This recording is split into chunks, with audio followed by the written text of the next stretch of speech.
8월 2일 수요 영상 예배를 하나님 앞에 올리겠습니다. 사도신경으로 우리의 신앙을 고백하겠습니다. 전능하사 천지를 만드신 하나님 아버지를 내가 믿사오며 그 외아들 우리 주 예수 그리스도를 믿사오니 이는 성령으로 잉태하사 동정녀 마리아에게 나시고 본디오 빌라도에게 고난을 받으사 십자가에 못 박혀 죽으시고 장사한 지 사흘 만에 죽은 자 가운데서 다시 살아나시며 하늘에 오르사 전능하신 하나님 우편에 앉아 계시다가 저리로서 산 자와 죽은 자를 심판하러 오시리라. 성령을 믿사오며 거룩한 공회와 성도가 서로 교통하는 것과 죄를 사하여 주시는 것과 몸이 다시 사는 것과 영원히 사는 것을 믿사옵나이다. 아멘. 함께 찬송가 212장 겸손히 주를 섬길 때 함께 찬양하시겠습니다.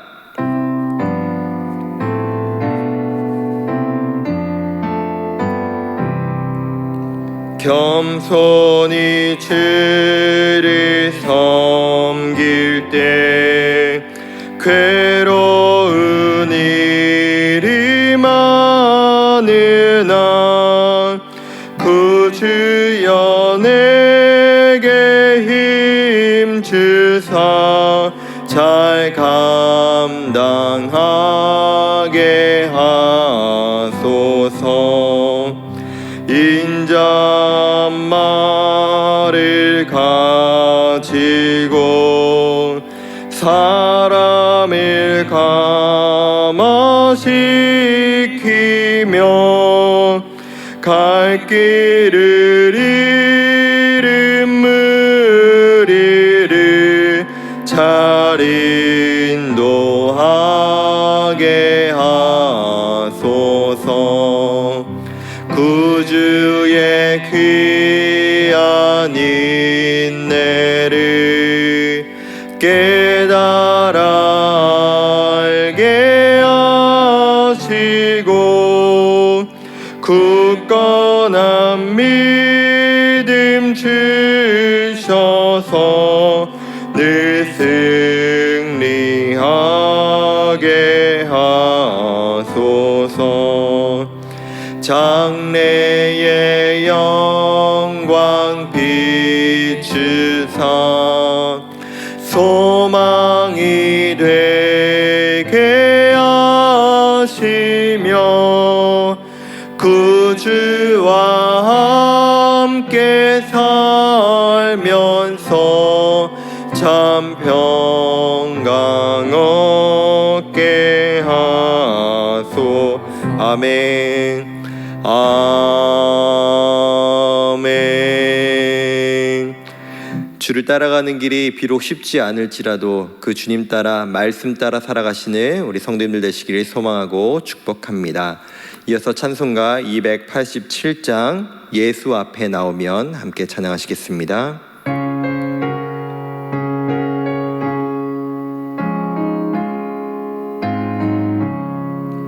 예수 앞에 나오면 죄사함 받으며 주의 품에 안기어 편히 쉬리라.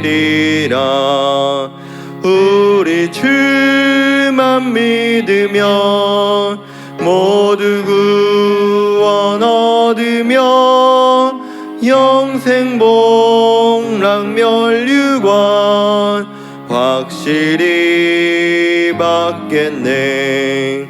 예수 앞에 나와서 은총을 받으며 마음의 기쁨 넘치어 감사하리라. 우리 주만 믿으면 모두 구원 얻으며 영생 복락 멸류관 확실히 받겠네. 예수 앞에 설 때에 흰 옷을 입으며 밝고 빛난 내 집에 길이 살리라. 우리 주만 믿으면 모두 구원 얻으며 영생 복락 면류관 확실히 받겠네. 아멘. 우리가 믿고 따라가야 될 길 오직 주 예수 그리스도의 길뿐인 줄로 믿습니다. 이 시간 예배를 위하여서 하민영 전도사님 기도하시겠습니다.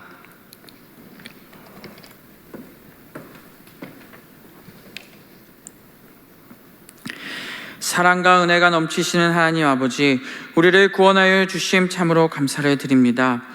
하나님의 택함 받은 백성으로서 아버지께 예배하게 하시니 이 예배를 받아 주옵시고 이 시간 온전히 주님만 홀로 영광 받아 주시옵소서.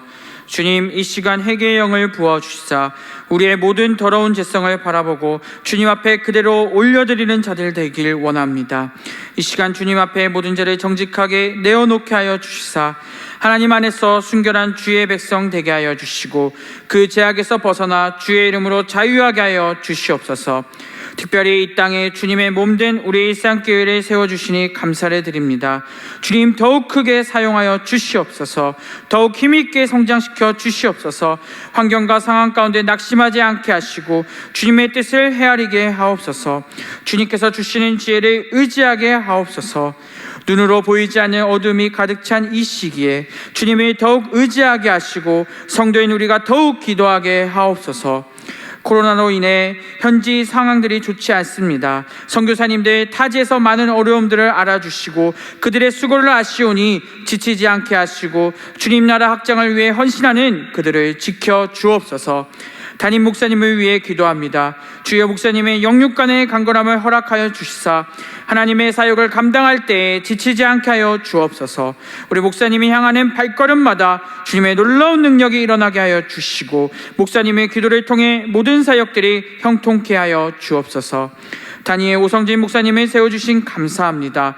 능력의 말씀을 전하실 때 주님 되어나옵시고 그 입술을 통해 전해지는 하나님의 놀라운 말씀을 통하여 우리의 삶을 변화시켜 주옵소서. 이 시간 저희에게 많은 일들을 행하여 주시고 이루어 주실 주님만을 기대합니다. 감사드리며 예수 그리스도 이름으로 기도드립니다. 아멘.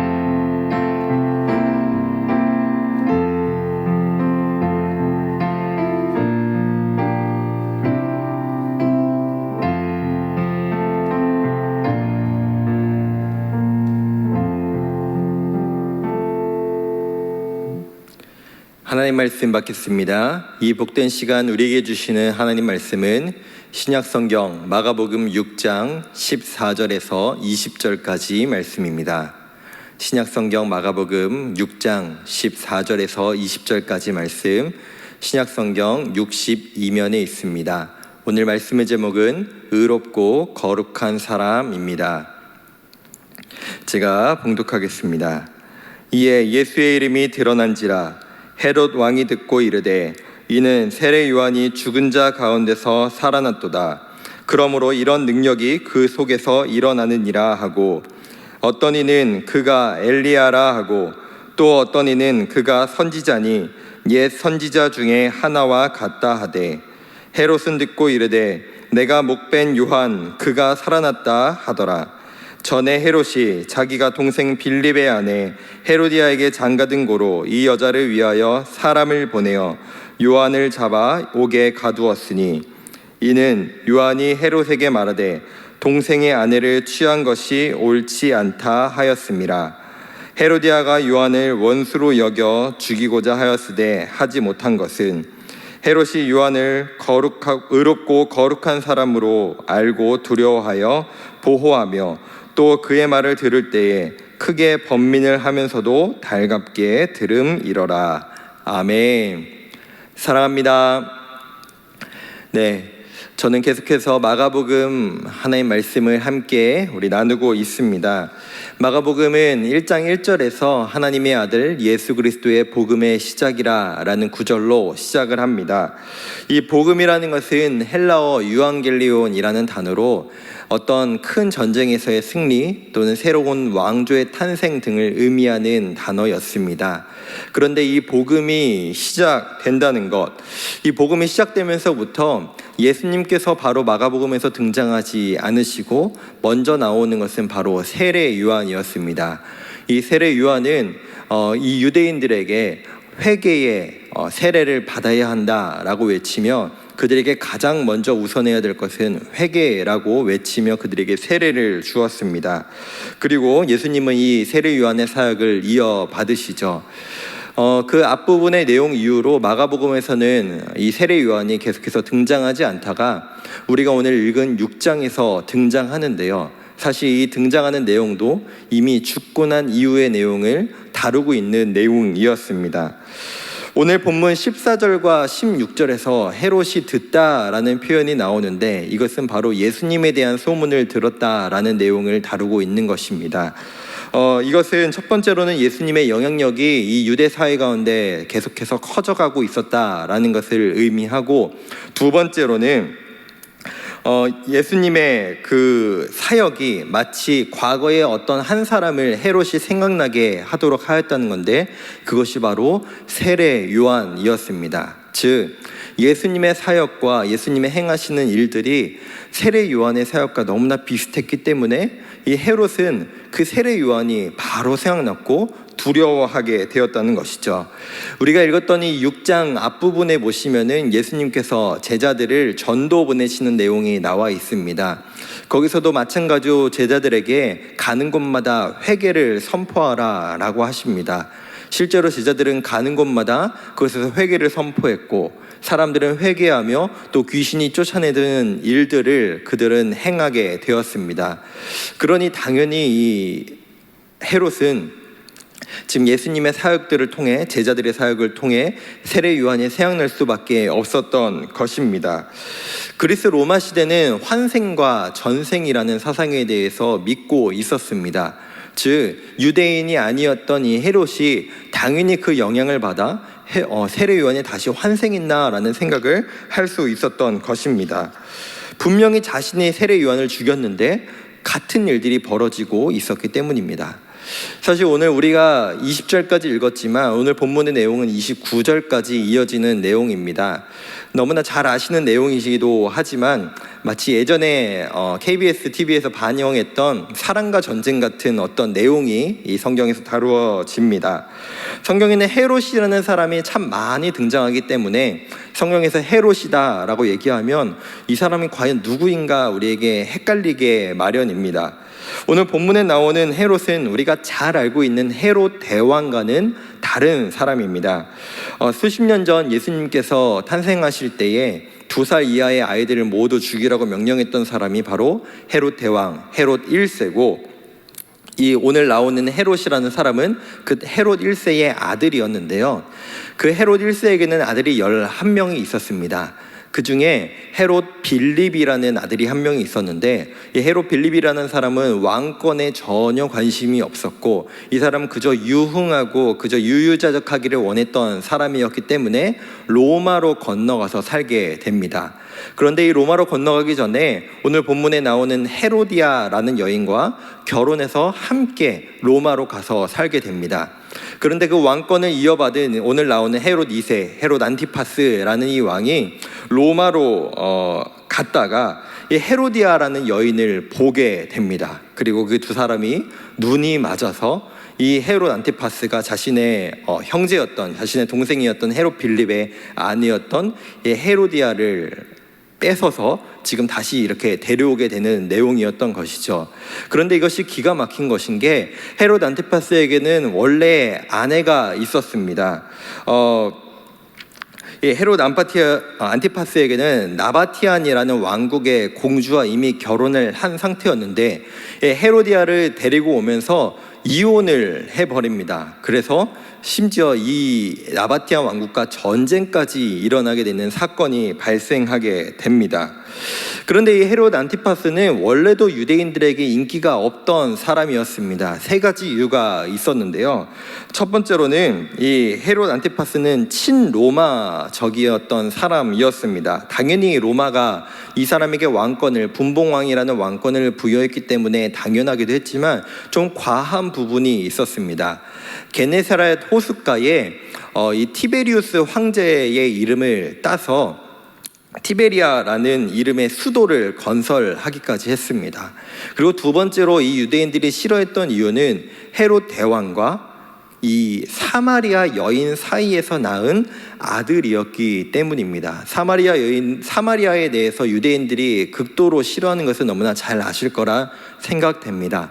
세 번째 이유는 그 유대인들에게 존경받고 유대인들이 좋아했던 세례 요한을 죽인 부분도 물론 있었지만 그 전에 우리가 알다시피 지금 형제의 아내를 취하는 레위기 18장 16절에서 율법이 분명히 금하고 있는 내용을 이 사람이 범했기 때문이었습니다.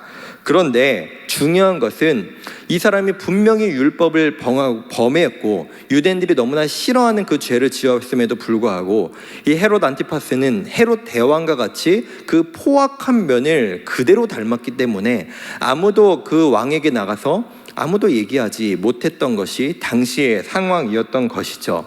그런데 그때 이 세례 요한이 이 헤롯 안티파스에게 나아가서 그것은 분명히 잘못된 것이라고, 그것은 분명히 하나님 앞에 죄악이라고 계속해서 선포를 했던 것입니다. 이것은 세례 요한에게 마땅한 일이었습니다. 세례 요한은 엘리야와 같다라는 칭호를 받은 사람이었습니다. 마치 엘리야가 아합 왕에게 나아가서 그의 죄를 고발하고 그의 죄를 정죄했던 것처럼 이 세례 요한 또한 헤롯 안티파스에게 그 죄를 정죄했던 것, 당연히 하나님의 선지자가 해야 될 일이었던 것입니다. 그런데 사실 그 정죄를 당했던 헤롯 안티파스보다 이 세례 요한을 더 미워했던 사람이 있었습니다. 오늘 우리가 읽었던 말씀 이 부분에 나오는데요, 함께 19절 20절을 읽겠습니다. 헤로디아가 요한을 원수로 여겨 죽이고자 하였으되 하지 못한 것은 헤롯이 요한을 의롭고 거룩한 사람으로 알고 두려워하여 보호하며 또 그의 말을 들을 때에 크게 번민을 하면서도 달갑게 들음이러라. 아멘. 여기서 참 재밌는 표현이 나옵니다. 헤로디아는 지금 세례 요한을 죽이고 싶어 했지만 헤롯이 죽일 수 없어 했다는 것입니다. 심지어 이 세례 요한의 어떤 하나님의 말씀의 그 선포를 들을 때 한편으로는 번민했다, 마음이 어려움을 느꼈음에도 반면에 그가 달갑게 들었다, 이 원어적 표현은 기쁘게 들었다라는 표현이 지금 여기에 들어있다는 것입니다. 즉 자신이 잘못한 것을 본인도 알고 있었고 본인이 죄악을 행한 것도 알고 있었기에 자신의 죄에 대해서 시원하게 얘기하는 이 세례 요한의 얘기가 한편으로는 자신의 양심에 대해서 찔림은 있었지만 시원함과 기쁨이 있었다는 것입니다. 하지만 헤롯은 그저 거기까지였다는 것입니다. 그 이후에 오늘 우리가 읽지는 않았지만 21절 이후의 내용을 보시면은 헤로디아의 딸이 이 갈릴리죠. 이 헤롯 안티파스는 이 갈릴리 주변의 지역을 다스리는 분봉 왕이었는데요. 이 갈릴리 지역의 많은 유력가들과 또 천부장들과 또 많은 사람들, 대신들이 모인 이 자리, 이 생일잔치, 이 축제의 자리에서 이 헤로디아의 딸이 그 자리에서 춤을 춥니다. 그 춤을 본 이 헤롯은 너무나 기뻐가지고 이렇게 얘기를 하죠. 내가 원하면 나라의 절반이라도 주겠다라고 얘기를 합니다. 사실 근데 헤롯은 분봉왕이었기 때문에 이러한 일을 행할 권력이 그에게는 존재하지 않았습니다. 그는 그저 갈릴리 지역을 그냥 다스릴 수 있는 그 정도의 분봉왕에 불과했죠. 그러나 어떤 허세와 또 그 자리에 많은 유력가들이 있었기 때문에 자신의 어떤 능력과 자신의 권위를 드러내고 싶었던 것 같습니다. 그 후 24절에서 헤로디아의 딸이 헤로디아에게 어떤 것을 원하는지 묻고 이제 나오게 되는데, 그 원하는 것이 바로 무엇이었냐면은 세례 요한의 목을 원했습니다. 헤롯은 알다시피 세례 요한을 죽이고 싶지 않았습니다. 왜냐하면, 그런데 지금 이 자리는 지금 너무나 곤란한 상황에 빠지게 된 것입니다. 왜냐하면 너무나 많은 사람들 앞에 자신이 뭐든 해줄 수 있다라는 선포를 했던 상황이기 때문에 그는 이 청을 들어줄 수밖에 없었던 것입니다. 번복할 수가 없었죠. 그런데 아이러니하게도 헤롯에게는 사실 사형을 집행할 수 있는 권한도 없었습니다. 나중에 예수님께서 헤롯 안티파스에게 붙잡혀서 그 앞에 나아갔을 때 헤롯은 아무것도 하지 못합니다. 이 사형을 집행할 수 있는 권한은 로마 총독에게만 있었던 것이죠. 그럼에도 불구하고 그 헤롯은 그 자리에서 자신의 가장 두려운 것을 들킬 수가 없었기 때문에 이 요한의 목을 베었고, 그 요한은 목이 잘린 채로 접시에 담겨 유흥거리가 되고 맙니다.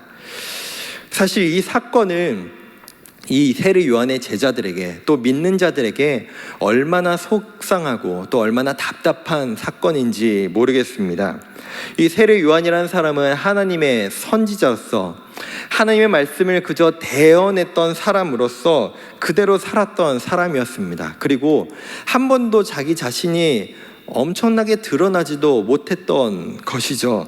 예수 그리스도, 그 예수님의 길을 예비하기 위해서 이 땅 가운데 먼저 왔었고, 또 마가복음의 시작에서와 같이 회개의 말씀을 선포했던 사람이었습니다. 그뿐이 아니었습니다. 이 세례 요한은 메뚜기와 석청을 먹으면서 광야에서 부귀영화를 한 번도 누려본 적이 없던 사람이었던 것이죠. 그리고 이 세례 요한이 옥에 갇힌 이유 또 무엇이었습니까? 바로 하나님의 말씀을 그저 선지자로서 선포했던 것, 그것이 미움이 되어서 붙잡혔고, 그리고 한 소녀, 그 한 유흥의 유흥거리가 되어서 결국 죽게 된 것이 이 세례 요한의 시작과 끝이었던 것입니다. 우리가 하나님의 말씀을 따라 살아가는 자로서, 또 하나님의 자녀로서 살아가는 우리에게 이 세례 요한의 인생은 한편으로 우리에게 참 답답하고 참 속상한 일이 아닐 수 없습니다. 그런데 왜 세례 요한은 이렇게 비참하고 이렇게 끔찍한 죽음을 맞이할 수밖에 없었을까요? 왜 예수님께서는 이 세례 요한을 돕지 않으셨을까요? 죽으실 때까지 대체 뭘 하셨던 것일까요? 5장에 보시면 예수님께서는 그 거라사 지역에 귀신 들린 그 사람 한 사람을 고치기 위해서 그 폭풍우를 뚫고 그 자리까지 가셔서 또 그 사람을 고치고 바로 쫓겨나는 일까지 당하셨고, 또 다시 건너오셔가지고는 야이로의 딸을 살리시고, 또 12년 동안 혈루증을 앓은 그 여인까지 고쳐주셨음에도 불구하고 왜 이 세례 요한이 옥에 갇히고 죽을 때까지 왜 아무 일도 하지 않으셨을까요? 그러나 마가는 오늘 본문에서 여러 가지 힌트를 담아 놓았는데요, 바로 오늘 우리가 읽은 14절에서 마가는 이 헤롯에 대해서 왕, 킹이라고 기록을 합니다. 특이한 것은 이 킹이라는 단어, 이 왕이라는 표현이 마태복음과 누가복음에서는 이 헤롯에게 그 표현을 사용하지 않는다는 것입니다. 마태복음과 누가복음은 이 헤롯에 대해서 킹이라고 표현하지 않고 테트라, 즉 분봉왕이라고 분명하게 표현합니다. 즉 이 테트라라는 것은 왕이라기보다는 영주에 가까운 뜻이었다는 것이죠. 그런데 오늘 이 마가는 이 헤롯에게 킹, 왕이라는 표현을 분명하게 사용하고, 우리가 읽지 않았지만 29절까지 총 5번을 이 헤롯에게 왕이라는 표현을 사용합니다. 또 신기한 것은 이 마가복음에는 이 킹, 왕이라는 표현을 딱 2사람에게만 사용한다는 사실입니다. 그렇다면 마가복음은 이 왕이라는 표현을 누구에게만 사용하는가? 첫 번째는 이 헤롯이라는 안티파스 왕과 핸드파스 분병 왕과, 두 번째는 누구에게 사용하는지 우리가 함께 마가복음 15장 29절부터 32절까지 보도록 하겠습니다. 지나가는 자들은 자기 머리를 흔들며 예수를 모욕하여 이르되 아하 성전을 헐고 사흘에 짓는다는 자여 내가 너를 구원하여 십자가에서 내려오라 하고 그와 같이 대제사장들도 서기관들과 함께 희롱하며 서로 말하되 그가 남은 구원하였으되 자기는 구원할 수 없도다. 이스라엘의 왕 그리스도가 지금 십자가에서 내려와 우리가 보고 믿게 할지어다 하며 함께 십자가에 못 박힌 자들도 예수를 욕하더라. 아멘. 아시다시피 첫 번째로는 헤롯 안티파스에게 왕이라는 표현을 사용했다면 두 번째로는 우리 주 예수 그리스도 우리 예수님께만 이 왕이라는 표현을 사용합니다. 그런데 이 왕이라는 표현을 비교적으로 이렇게 두 사람에게 사용한 것은 분명한 목적이 있었기 때문입니다. 첫 번째 왕이라고 표현했던 이 헤롯은 분명한 거짓 왕이었습니다. 그가 나라를 세우고 자신의 위치를 견고하게 하는 방법은 세례 요한을 죽이고 또 사람들 앞에서 자신의 두려움을 감추면서 자신의 안에 있는 어두움과 죄를 감추는 것이 그 자신을 세우고 자신의 나라를 견고하게 하는 방법이었습니다. 그러나 우리 예수님께서는 그 자신의 위치, 그 자신이 왕이신 것을 어떻게 드러내실까요? 아시다시피 우리가 읽었던 이 마가복음 15장의 내용, 예수님께서 십자가에 달리셨을 때 이 상황은 예수님의 제자들이 모두 도망가고 그 밑에 아무도 없는 상태였습니다. 예수님의 밑에는 그저 그를 조롱하고 비난하는 자들만 가득했습니다. 당시의 사회에서는 남녀 간의 사랑보다 더욱더 고차원적인 부분에 있는 것을 바로 사람들의 우정, 형제들의 우정이라고 여겼습니다. 그것을 따진다면 지금 예수님과의 우정을 지켜야 하는 그 고귀한 가치를 지켜야 되는 그 예수님의 제자들은 이미 모두 떠나버리고 말았습니다. 내가 죽어도 예수님 곁에 있겠다는 그 베드로의 고백도 이미 온데간데 없어진 것이죠. 그뿐만이 아닙니다. 당시에 가장 정의롭고 가장 공정하다고 여겨졌던 로마의 법 또한 예수님은 분명히 무죄라고 선포할 수밖에 없었음에도 불구하고 지금 로마의 법은 결국에는 예수님을 외면했고 예수님은 지금 십자가에 달려 지금 당시의 사람들에게 죄인으로서 그 자리에 설 수밖에 없는 그것이 있었던 것입니다. 결국 이것은 무엇을 드러내는 것인가? 바로 그 사람들은 겉으로는 고귀하다, 정말로 좋은 것이다 라고 얘기하는 그 우정도, 그 로마의 법도 결국에는 그 십자가 앞에서 모두가 약하고 죄이고 악한 것임이 드러날 수밖에 없었던 것입니다. 예수님은 즉 그 십자가에서 침묵하셨지만 자신의 그 십자가 사건을 통해서 악을 드러내셨고 그 악에 대해서 어떻게 대응해야 하는지를 우리에게 보여주셨던 것입니다. 사람들은 예수님에게 너 자신도 구원하지 못하면서 누구를 구원하겠느냐라고 했지만 지금 예수님께서는 십자가에 달리시고 3일 후에 부활하심으로 이미 그 구원을 이루어가고 계셨던 것입니다. 헤롯은 왜 대체 세례 요한을 두려워했을까요? 자신의 실체, 자신의 안에 있는 그 악과 약함이 드러나기 때문에 그 세례 요한을 두려워할 수밖에 없었습니다. 왜 소녀의 한마디에 세례 요한을 죽일 수밖에 없었을까요? 헤롯이 두려워했던 것은 바로 사람들의 평가, 사람들이었기 때문에 세례 요한을 죽일 수밖에 없었던 것입니다. 하지만 예수님께서는 선명하게 우리에게 보여주십니다. 예수님께서 우리에게 보여주신 것, 예수님이 예수님의 제자들에게 어떻게 그 악을 드러내는지, 우리가 어떤 삶을 살아내는지를 분명하게 보여주셨는데 바로 마가복음 8장 34절에서 이것을 보여주십니다. 누구든지 나를 따라오려거든 자기를 부인하고 자기 십자가를 지고 나를 따를 것이니라. 아멘. 나를 부인해야 한다는 것입니다. 내 안에 있는 죄악, 내 안에 있는 약함, 내 안에 있는 악함 모두 십자가에 지고 그것을 모두 내려놓고 그 예수님만을 따라가야 한다는 것입니다. 그것이 바로 하나님 나라를 세우는 하나님의 사람들, 하나님의 백성들이 감당해야 될 일이라고 분명히 말씀하신 것입니다. 예수님의 세례 요한이 옥에 갇히고 죽을 때까지 아무것도 안 하신 것이 아닙니다. 세례 요한을 죽였던 그 악이 세상 가운데 드러내고, 그리고 그 악을 이기시기 위해 자신이 걸어가셔야 될 그 길을 묵묵하게 걸어가셨습니다. 그리고 우리에게도 그 길을 걷기를 원하십니다. 세례 요한이 걸어갔던 그 길, 예수님께서 걸어가셨던 그 길을 제자들에게 전하셨고, 또 우리에게도 그 길을 걷기를 원하십니다. 사랑하는 성도 여러분, 어둠은 빛을 절대로 이길 수 없습니다. 거짓은 절대로 진실을 이길 수 없습니다. 그 바탕으로 하나님의 나라가 세워져 가는 것입니다. 세례 요한은 예수님께서 세우고 싶으셨던 하나님 나라의 첫 번째 순교자였습니다. 의롭고 거룩한 자였다. 그 악한 헤롯 또한 인정할 정도의 그 세례 요한의 인생은 하나님 나라를 세워갈 그 의롭고 거룩한 인생을 걸어갔던 것입니다. 그렇게 걸어갔던 그 세례 요한의 인생, 그것으로 끝나지 않았습니다. 헤롯은 예수님의 그 사역과 예수님의 그 인생을 보면서도 똑같이 두려워했습니다.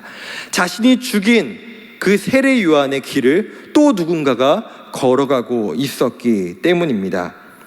사단은 예수님을 십자가에 못 박아 죽음으로 말미암아 자신이 분명히 승리했다고 생각했지만 그것은 큰 오산이었습니다.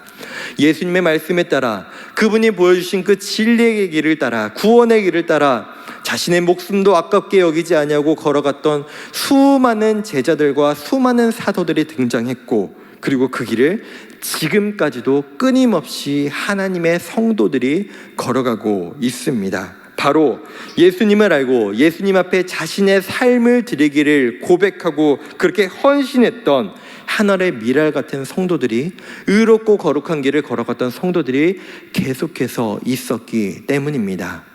말씀을 정리하겠습니다. 오늘 등장하는 헤롯도 말씀을 달갑게 들었다. 그 세례 요한의 선포에 대해서 기뻐했다라고 기록했습니다. 그러나 그곳에서 끝났습니다. 말씀을 듣고 참 좋다, 참 저거 좋은 말씀이다, 기쁘다라고 그저 거기서 끝나는 사람들은 많을 수 있습니다. 그러나 그 말씀을 듣고 그 말씀을 따라 의롭고 거룩하게 살아내는 성도는 사실 많지 않다는 것입니다. 사랑하는 일상교회 성도 여러분, 저와 우리 성도님들이 그 길을 묵묵히, 그 예수님이 걸어간 그 길을, 세례 요한이 걸어갔던 그 길을 함께 걸어가는 우리가 되기를 소망합니다. 우리 예수님께서 그 길을 따라, 말씀을 따라 걸어가는 그 성도들을 사용하여 주실 줄로 믿습니다. 그 성도들을 사용하여 하나님 나라를 이루어 갈 줄로 믿습니다. 오늘 하루도 또 우리에게 맡겨진 그 인생이, 그 의롭고 거룩게 살아가는 그 인생, 하나님의 말씀을 듣고 그저 좋다라고 끝나는 것이 아니라 그 말씀을 그저 내 삶 가운데 새기고 그 말씀 따라 순종하며 걸어가는 저와 우리 성도님들이 되시기를 소망하고 축복합니다. 아멘. 기도하시겠습니다. 하나님 아버지, 감사합니다. 오늘 이 세례 요한의 이 삶을 통하여, 또 우리를 위하여 십자가에 달리신 그 예수님의 삶을 통하여 우리에게 걸어갈 길을 보여주시고 우리 인생 가운데, 우리 마음 가운데 새겨주심을 감사합니다. 사랑하는 우리 모든 성도들이 우리가 말씀을 듣고 그저 좋은 것으로만 여기고 그것에서 끝내지 않게 하여 주시옵소서. 많은 자들이 헤롯의 모습이 죄라고 여겼지만 아무도 말하지 못했던 것처럼, 그러나 세례 요한은 그것을 온전히 자신의 삶에 여기고 그것이 분명히 죄임을 고백하고 그것을 목숨도 아끼지 아니하고 고백했던 그 모습처럼 우리 인생이 말씀 따라 온전히 묵묵히 걸어가는 그런 성도의 삶이 되게 도와주시옵소서. 오늘 하루도 내일 하루도 우리의 인생이 예수님을 닮은 인생이 되기를 원합니다. 주님, 우리에게 힘을 더하여 주시옵소서. 지금같이 그리스도인으로 살아가는 것이 너무나 어려운 이 시기 가운데 주변의 환경과 압박에 굴하지 아니하고 우리는 그저 말씀에 순종하며 예수님의 제자로 그 길을 묵묵히 걸어갈 수 있는 우리 인생이 되게 도와주시옵소서. 날마다 그렇게 우리를 살아갈 수 있도록 도와주실 우리 예수님을 온전히 신뢰합니다. 우리가 그 인생, 그 성도가 되게 도와주시옵소서. 주 예수 그리스도의 은혜와 하나님 아버지의 사랑과 성도의 교통하심이 의롭고 거룩한 인생을 묵묵히 걸어가겠다 고백하는 모든 성도들 가운데, 그리고 우리가 걸어갈 모든 날 가운데 이제부터 영원까지 함께 있을지어다. 아멘.